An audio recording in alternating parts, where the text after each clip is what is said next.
అందరికీ praise lord. June 20th ఈరోజు దేవుని వాగ్దానము. మీ హృదయములు జంకనీయకుడి, భయపడకుడి.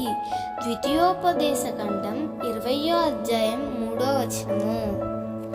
లోకంలో జరుగుతున్న పరిస్థితులను బట్టి, ఎదురవుతున్న ప్రతికూలతలను బట్టి మీ హృదయములను ఎన్నడూ జంకనీయకుడి.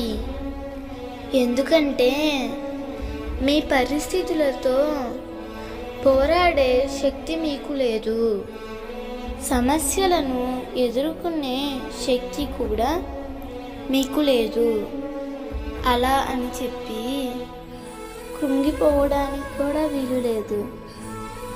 నీవు చేయవలసినదంతా ఒక్కటే, దేవుని మీద ఆనుకోవడం, కలవరపడకుండా ఆయన వైపు చూడడం. అలా చేసినప్పుడు తప్పకుండా దేవుడు ధైర్యాన్ని ప్రసాదిస్తాడు. పరిస్థితులన్నీ ఎదుర్కొనే సామర్థ్యాన్ని ఇస్తాడు. సమస్తంపై విజయాన్ని అనుగ్రహిస్తాడు. దేవుడు ఈ వాగ్దానము నీ జీవితంలో నిశ్చయముగా నెరవేర్చునుగాక. ఆమేన్.